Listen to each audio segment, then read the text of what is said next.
ডিব্ৰুগড় মৰাণৰ এটা পৰিয়ালত এতিয়া শোকৰ বন্যা। পুত্ৰক আলফা স্বাধীনৰ শিবিৰত দেখি কান্দোনৰ ৰোল বৈছে পৰিয়ালটোত।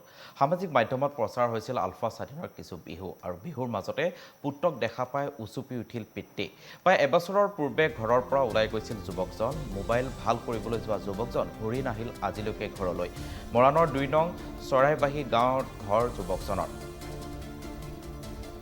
আৰু কিছুদিন পূৰ্বে ৰঙালী বিহুৰ উদযাপন কৰা হৈছিল আলফা স্বাধীনৰ শিবিৰত। সেই বাতৰি আমি পৰিৱেশন কৰিছিলোঁ বা সেই ভিজুৱেল আমি আপোনালোকক দেখুৱাইছিলোঁ। আৰু সমান্তৰালভাৱে ছ'চিয়েল মিডিয়াটো ভাইৰেল হৈ পৰিছিল আলফা স্বাধীনৰ সেই ৰঙালী উদযাপন কৰা বা ৰঙালীৰ যি আদৰৰ প্ৰস্তুতি তেখেতসকলে চলাইছিল, সেই ভিডিঅ' ভাইৰেল হৈ যোৱাৰ পিছতে এতিয়া সেই ভিডিঅ'ত নিজৰ পুত্ৰক দেখি এতিয়া উচুপি উঠিছে নিজৰ পিতৃ।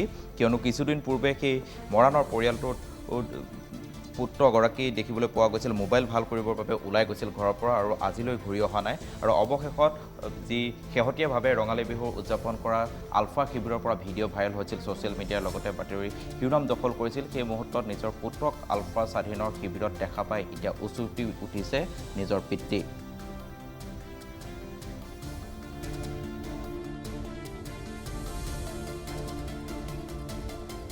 হয়, মোৰ ল'ৰাটোৰ নাম অভিলেখ বৰা। বিহু এটা ওলাইছিল, তেওঁলোকে ভিডিঅ' ৰেকৰ্ডিং কৰি পঠিয়াইছিলে, আমি চাইছিলোঁ।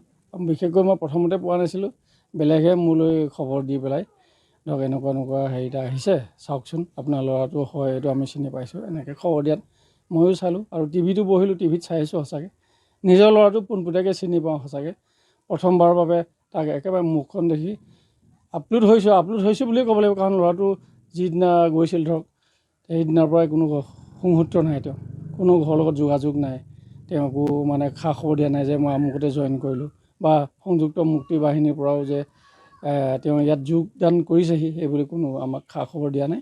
গতিকে কালি যিহেতু প্ৰথমবাৰৰ বাবে দেখিছোঁ, তেওঁ নিজে গীত গাই হিচাপে তেওঁ আগ ধৰিছে গোটেই বিহুটো। এই বিহু বতৰত তাক আমি খুব মনত পৰিছে। মোৰ পইচা মাকো একো খাব পৰা নাই তাক দেখি।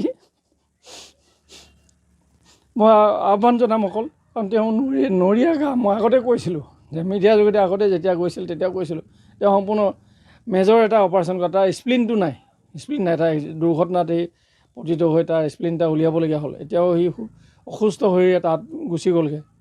মই কেতিয়াও কামনা কৰা নাছিলোঁ যে মোৰ ল'ৰাটো এনেকুৱা এটা পথ তেওঁ গ্ৰহণ কৰিব, কাৰণ তেওঁ BSc তেওঁ কমপ্লিট কৰিছে অলৰেডি।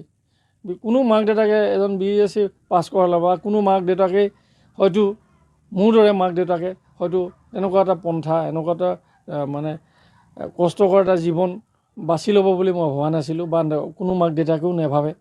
কিন্তু কি কাৰণে কৰিলে, কাৰ পাল্লাত পৰি, কোনে তাক মাইণ্ড ছেট কৰি তেনেকৈ লৈ গুচি গ'ল মই ক'ব নোৱাৰোঁ। যিহেতু যোৱাকালি ভিডিঅ'ত দেখিছোঁ তেওঁৰ স্বাস্থ্য একেবাৰে অৱনতি ঘটিছে, একেবাৰে লেৰেলা চেপেটা দেখিলোঁ।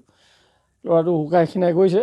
মোৰ একমাত্ৰ ল'ৰা, যিটো মানে অসুস্থ ল'ৰাটো, তাৰ নাতি এটাও আছে।